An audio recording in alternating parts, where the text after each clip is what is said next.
Hello friends, आजच्या लेक्चरमध्ये word classification हा टॉपिक बघणार आहे. मेंटल एबिलिटी टेस्ट म्हणजे बुद्धिमत्ता चाचणी.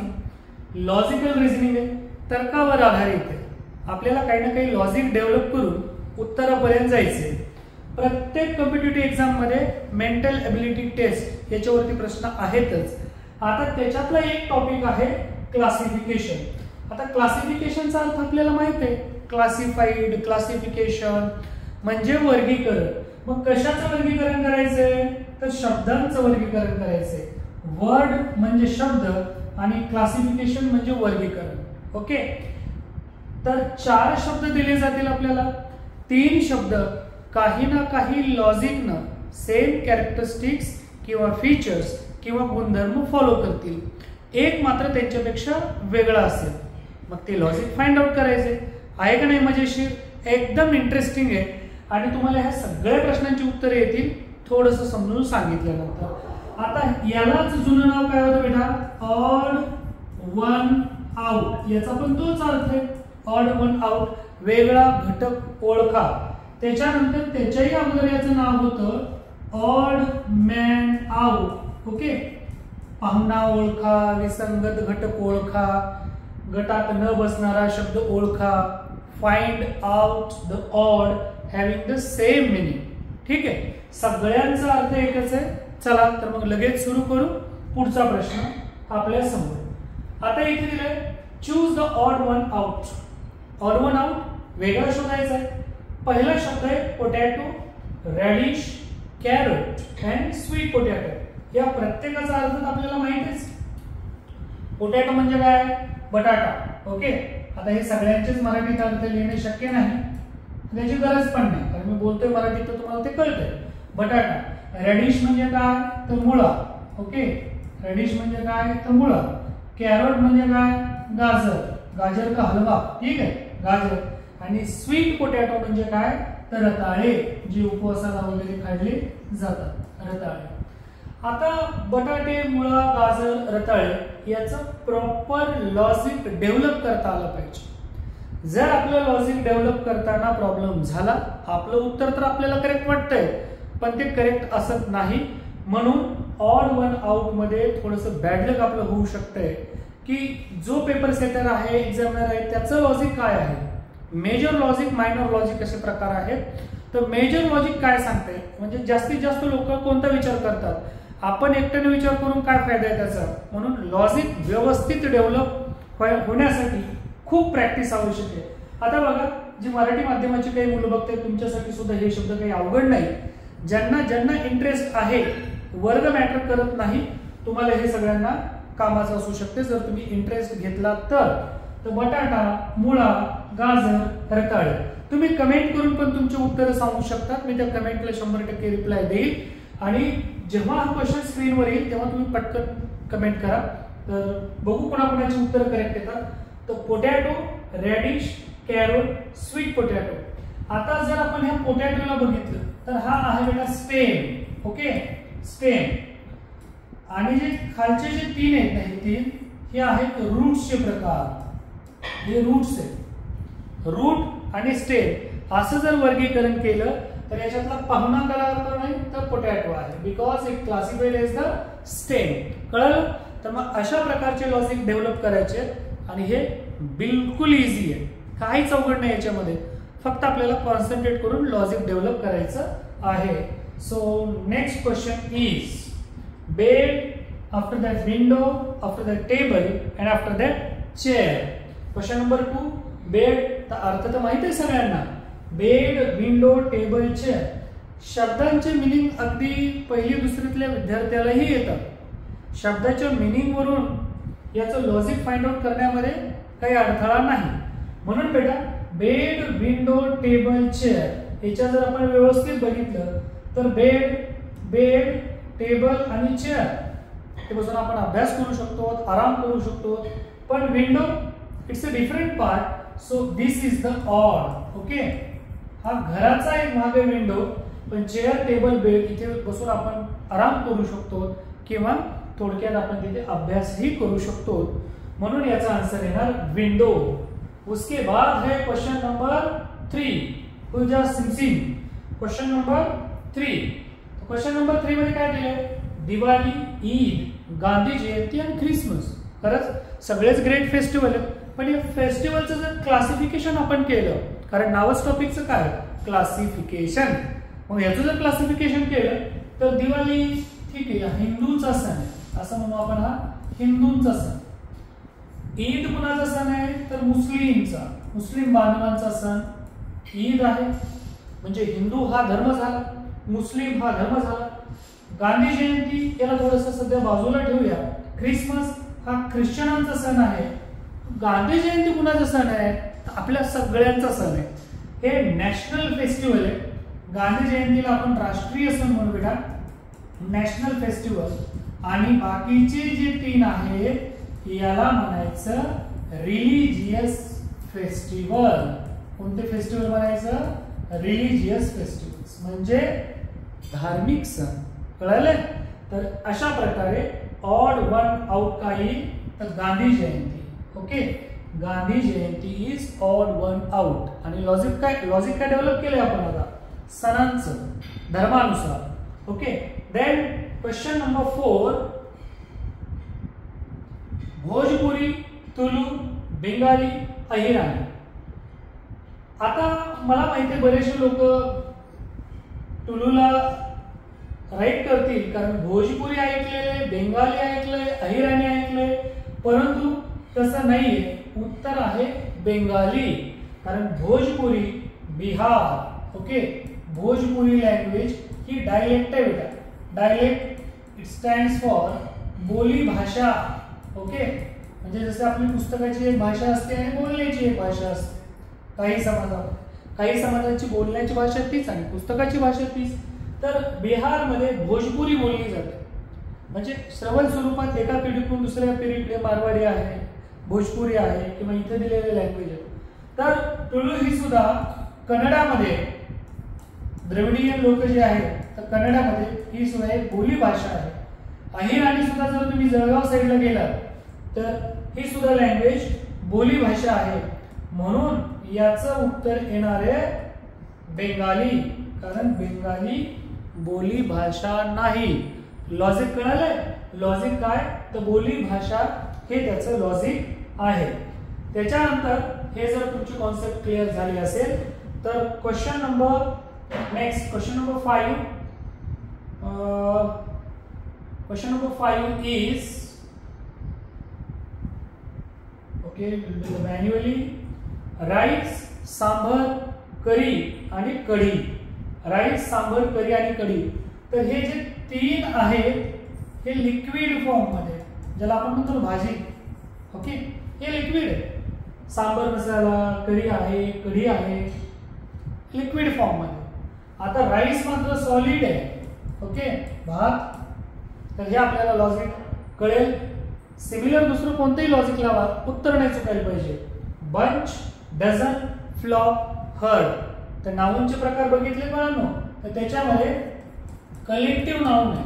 ओके, कलेक्टिव्ह नाउन, समूहवाचक, समूहदर्शक. बंच हा शब्द इंडिकेट करतो ग्रुप, समूह. Bunch of grapes. डझन फक्त कोणत्याही वस्तूला करू शकतात, कोणत्या आर्टिकल्सला करू शकतात. Flock of birds, herd of animal, goat, cattle असं आपण म्हणू शकतो. म्हणजे डझन जो शब्द आहे ना हा ऑड आहे, तो काही याच्यामध्ये मॅच होत नाही. म्हणून बंच, डझन, फ्लॉक, हर्ड याच्यापैकी आन्सर येणार आपलं डझन. ओके, डझन मध्ये किती असतात तर 12. डझन म्हणजे किती 12. म्हणून the odd one out or odd one out answer is dozen. So next is apple, pomegranate, pineapple and cinnamon. So basically it's classified on the basis of fruits. हे पहिले 3 काय आहे फ्रुट्स आहेत. हे काय आहे हे स्पाइसेस आहेत, मसाल्याचे पदार्थ आहेत.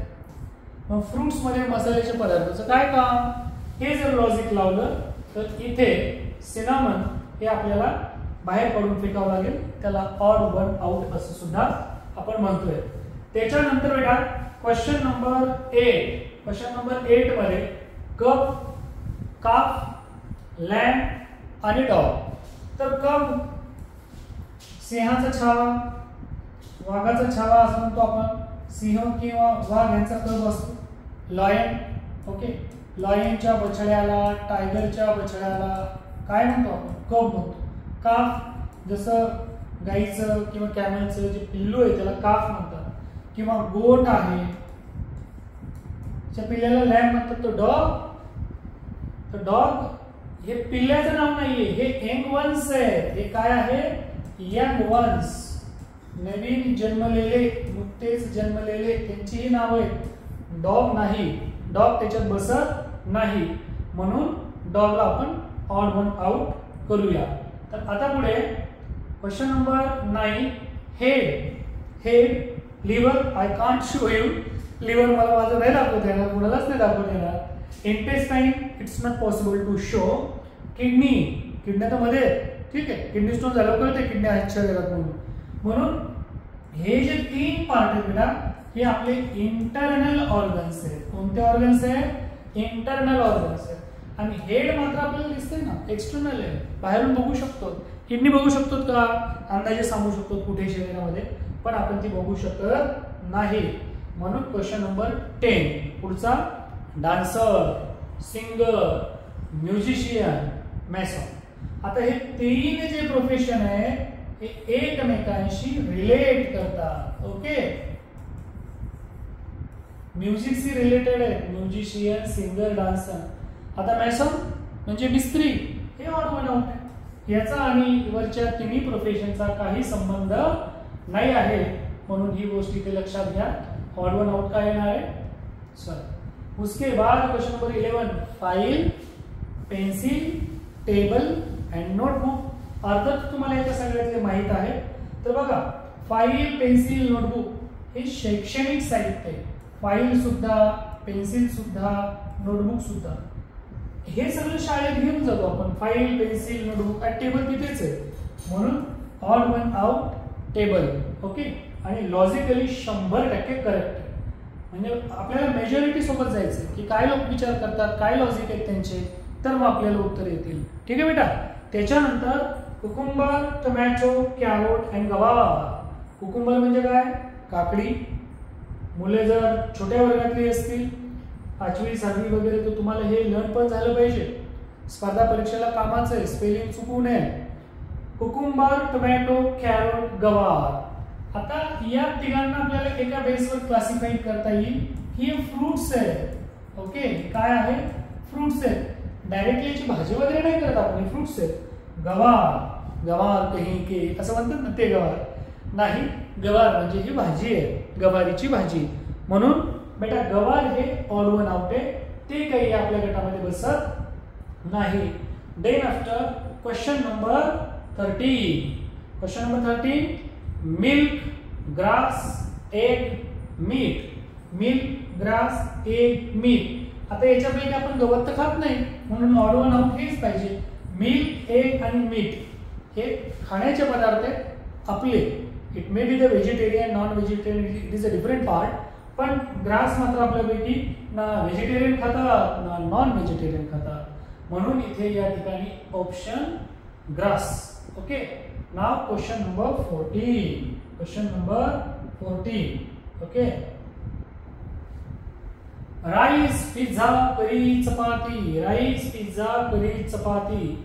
आता राईस झालं, त्याच्यानंतर करी, चपाती हे महाराष्ट्रीयन आहे. पिझ्झा मात्र हे वेस्टर्न कल्चरचं गिफ्ट आहे. ओके, हा आपला पदार्थ नाही, बिलकुल नाही. तर पिझ्झा हे ऑप्शन येणार आहे. त्याच प्रकारे दुसरं काही लॉजिक तुम्हाला लावता आलं तर बघा, पण आन्सर मात्र पिझ्झा आलं पाहिजे. राईस, करी, चपाती घरीच भेटते, आईने बनवलेलं फ्री. पिझ्झा मात्र थोडे वेगळे कष्ट आहेत किंवा बाहेर तर चांगला लागतो. ओके, त्याच्यानंतर क्वेश्चन नंबर 15. क्वेश्चन नंबर 15 ये रहा आपके सामने. बासुंदी, खीर, शिरा, मिसळ. सरळ सरळ मराठमोळी शब्द आहेत सगळे, फक्त इंग्लिश स्पेलिंग्स लिहिल्या आणि लॉजिक आहे, लॉजिक डेव्हलप करायचं आहे, अनालिटिकल पॉवर आपली वाढवायची आहे. त्याच्यामुळे लँग्वेज बॅरियर काय आहे त्याच्यामध्ये. बासुंदी, खीर, शिरा, मिसळ. बासुंदी कशी लागते? हा, गोड लागते.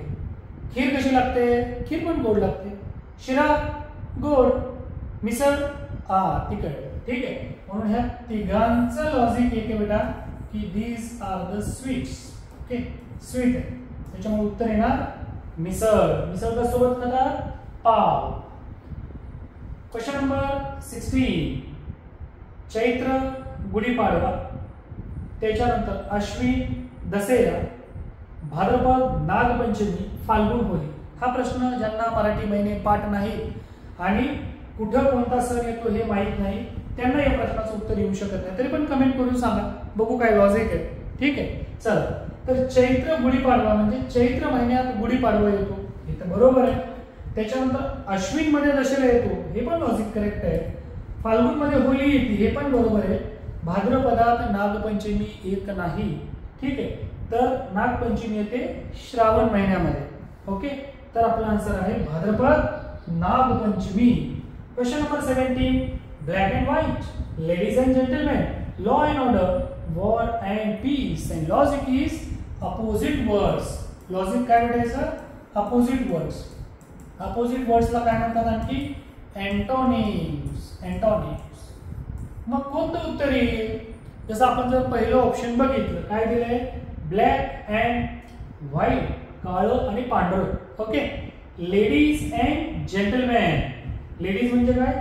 सभ्य स्त्रिया, म्हणजे स्त्री आणि पुरुष, सभ्य पुरुष. ओके, बोलण्याची पद्धत आहे. इथे जेंटल लेडीज नाही, लेडीजचाच अर्थ सभ्य स्त्री असं होतो. लेडीज अँड जेंटलमॅन हे पण एकमेकाला अपोजिट आहे. Gender. Law and order, law order similar meaning आहे, पण लिहिण्याची पद्धत आहे लॉ अँड ऑर्डर, म्हणून थर्ड ऑप्शन येणार. वॉर अँड पीस हे सुद्धा एकमेकाच्या अपोजिट आहेत. कळतंय ना? बघा, मला 100% माहिती आहे की तुम्ही सुद्धा उत्तर जेव्हा स्क्रीनवर क्वेश्चन येतोय सांगताय. हे जर आपल्याला इंटरेस्ट क्रिएट झालं ना, कोणत्याही स्पर्धा परीक्षेला घाबरण्याचं कारण नाही. आणि ही एका दिवसात तयारी होत नाही. आपल्याला हे कंटिन्युअस याच्या टच मध्ये राहिले ना, मग स्पर्धा परीक्षा हा एकदम आवडीचा विषय होऊन जातो. आणि मला वाटतंय तुम्ही सगळेजण एवढे बघताय तर ते आवड असल्याशिवाय उगाच बघाल का? तर खूप चांगली गोष्ट आहे. You are on the right track. चलो, question number 19. Television, mobile, internet, email. With the help of mobile, internet, email, we can communicate by the both way. काय? आपण दोन्ही माध्यमानं एकमेकांशी बोलू शकतो. तर असं जर म्हटलं तर टेलिव्हिजन आन्सर येते. पण एंटरटेनमेंट हा जर क्रायटेरिया लावला, एंटरटेनमेंट, टेलिव्हिजन, मोबाईल, इंटरनेट एंटरटेनमेंटसाठी वापरतात, ईमेल थोडी ना एंटरटेनमेंटसाठी वापरतात. म्हणून म्हणलं ना, हे लॉजिक कधी कधी धोका देत आहे. आता दोन्ही गोष्टी सत्य आहेत का नाही बघा बरं. टीव्ही, मोबाईल आणि इंटरनेटचा यूज करून आपण बिलकुल रील्स बघू शकतो, आपला टाइमपास करू शकतो. ईमेल टाइमपास करण्यासाठी कोण करत आहे? पण टाइमपास लॉजिक केलं तर ईमेल आन्सर येणार. वन वे का टू वे कम्युनिकेशन हे जर विचार केला तर टेलिव्हिजन आन्सर येणार. पण इथे मोस्ट करेक्ट प्रायोरिटीज आपण देणार टेलिव्हिजनला. पण दुसरं लॉजिक पण काही इनकरेक्ट नाही. मग योगायोगानं परीक्षेत जर आपल्याकडून असं दुसरं लॉजिक लिहिलं गेलं तर ते आपलं बॅड लक असते, दुसरं काही नाही. ठीक आहे, चल. Question number 20. Circumference, radius, width आणि डायमीटर. ज्यांना सर्कल टॉपिक माहित आहे त्यांना या गोष्टी येतील. ज्यांना सर्कल टॉपिक माहित नाही तुम्हाला ह्या गोष्टी मी एक्सप्लेन करतो. आता हे झालं बेटा सर्कल. Okay, circle. आता इथून हे जे बॉर्डर आहे सगळं हे गोल गोल गोल गोल, याला म्हणायचं सर्कम्फरन्स. हा सेंटर पॉइंट आहे. सेंटर पॉइंट पासून इथपर्यंत जे अंतर आहे त्याला म्हणायचं बेटा रेडियस. ओके, त्याला म्हणायचं रेडियस. यालाच रेडियसला आपण एक्सटेंड केलं इथून इथपर्यंत, हे जे काय आहे त्याला म्हणायचं डायमीटर. विड्थ कॉन्सेप्ट सर्कलशी रिलेट करत नाही, म्हणून आपलं उत्तर येणार विड्थ. काय उत्तर येणार आहे? विड्थ, रुंदी. ही रेक्टँगलला असते. ठीक आहे. त्याच्यानंतर बेटा पुढचा क्वेश्चन आहे question number 21. Jackfruit, papaya. Jackfruit माहिती आहे सगळ्यांना? ठीक आहे. Jackfruit, papaya, mango, custard apple, फणस, पपई, आंबा, सीताफळ मराठीमध्ये. ठीक आहे. तर ह्यांचं लॉजिक काय लावणार आहे? यांचं लॉजिक यांच्यामध्ये असणाऱ्या सीड्स. जॅकफ्रूट मध्ये किती सीड्स आहेत? भरपूर आहेत. पपयामध्ये भरपूर आहेत. कस्टर्ड ऍपल मध्ये भरपूर आहेत. आंब्यामध्ये मात्र एकच कोय असते आणि ती त्याची सीड असते. म्हणून आन्सर येणार mango. Question number 22. Twitter, WhatsApp, YouTube, Facebook. Okay, Twitter, WhatsApp, YouTube, Facebook. बघा आता याच्यात की फेसबुक, व्हॉट्सअप आणि ट्विटर हे मेसेजिंग ऍप आहेत. ओके, याच्यावरती आपण अशा पोस्ट करतो आणि त्याच्यामुळे इथे यूट्यूब हे येऊ शकते. पण दुसरं लॉजिक डेव्हलप केलं की WhatsApp, YouTube, Facebook according to the people used, म्हणजे ह्यूज यूज आहे. ट्विटर मात्र फक्त मेसेज हे करण्यासाठी आहे, पण व्हॉट्सअप पण त्याच्यासाठी वापरतात. म्हणून यूट्यूब हे याच्यामधून ऑड वन असू शकते. मी म्हणलं ना 2 किंवा 3 लॉजिक लागू शकतात. Next question, question number 23. 3-4 question राहिले, फक्त थोडस व्यवस्थित सॉल्व करा हे. आता mouse, CPU, CD, monitor. Mouse, CPU, CD आणि मॉनिटर. आता हे कशाचे टाइप्स आहेत? जसं माउस आपण मूव्ह करतो लॅपटॉप किंवा कम्प्युटर चालवताना, सेंट्रल प्रोसेसिंग युनिट आहे, त्याच्यानंतर कॉम्पॅक्ट डिस्क आहे, त्याच्यानंतर मॉनिटर आहे. आता मॉनिटर, सीपीयू आणि माउस, ओके, हे डायरेक्टली कम्प्युटरचे पार्ट आहे. माउस पण आहे, सीपीयू पण आहे, मॉनिटर आहे. सीडी स्टोरेज डिव्हाइस आहे, एक्सटर्नल स्टोरेज डिव्हाइस आहे. म्हणून आन्सर येणार हे. ओके, याला जास्त टिक केले ते. माउस नाही, सीपीयू नाही, मॉनिटर नाही. CD, compact disk, storage device आहे बेटा. Question number 24. Beautiful, pretty, intelligent, attractive. आता हे जर सगळे शब्द बघितले, सगळे भारी भारी शब्द आहेत. म्हणजे ब्युटिफुल सुंदर, प्रिटी सुंदर, इंटेलिजंट बुद्धिमान आणि अट्रॅक्टिव्ह सुंदर, हे सगळे सुंदर सुंदरच आहेत. त्याच्यामध्ये मग हुशार लोकांचं काय काम ना, intelligent. Then question number 25. Akbar, Birbal, Aurangzeb, Jahangir. जर हिस्ट्रीमध्ये इंटरेस्ट असेल या प्रश्नाचं उत्तर लगेच येईल. हिस्ट्री म्हणजे काय असते हे जर माहित नसेल मग माहित नाही काय तुमचं उत्तर आहे. Akbar was the king. Then Aurangzeb, Jahangir हे सगळे रूलर होते, किंग होते. बिरबल मात्र नाही. ओके, बिरबल मात्र अकबराच्या दरबारामध्ये एक नवरत्न, म्हणजे ते आपल्या दरबारामध्ये 9 लोक असे ठेवले होते जे वेगवेगळ्या विषयामध्ये पारंगत आहेत. तसं बिरबल अकबरांच्या दरबारातील जे रत्न आहे दरबारातील त्याच्यापैकी एक होते. म्हणून याचं ऑड वन आउट बिरबल हे आन्सर आहे. ठीक आहे. त्याच्यानंतर question number 26. King, queen, nephew, niece, राजा, राणी, पुतण्या, पुतणी, मॉन्क, मंकी, बुल, खाऊ. ओके, काय येईल बरं? काय वाटतं? ज्या लोकांना इथल्या शब्दाचे अर्थ माहित नाही मग त्यांच्याकडून उत्तर चुकेल. पण आता ह्या सगळ्या अपोजिट पेअर आहेत का नाही, की नेफ्यू, बुल अपोजिट वर्ड्स आहेत. जेंडर चेंज केल्यानंतर तर मॉन्कचं होतंय नन. या मॉन्कचं उत्तर काय यायला पाहिजे होतं? नन. मॉन्क म्हणजे साधू आणि नन म्हणजे काय? साध्वी. तर मॉन्कचं काय दिले इथे? मंकी. ओके, त्याच्यामुळे आन्सर येणार आपलं ऑड वन आउटला monk, monkey. I think this is the last question. Birds, boys, billiards, bones. अवघड क्वेश्चन आहे, हलक्यात घेऊ नका. Those people having the knowledge about number म्हणजेच वचन. ओके, मेरा वचन नहीं है मेरा शासन, वो वचन नहीं. वचन मतलब एक वचन, अनेक वचन. हे ज्यांना येते त्यांनाच उत्तर येईल. चला, हे प्रश्नाला थोडासा वेळ घ्या आणि कमेंट करा बरं तुमचं काय लॉजिक आहे. चला, याच्यानंतर बर्ड, बर्ड्स एक वचन, अनेक वचन. Boy, boys, bone, bones. पण बिलियर्ड्स हे खेळाचं नाव आहे. सिंग्युलर प्लुरल फॉर्म तोच बिलियर्ड्स. तर कसं काय वाटलं क्लासिफिकेशन ऑफ टॉपिक? एकदम इंटरेस्टिंग आहे ना.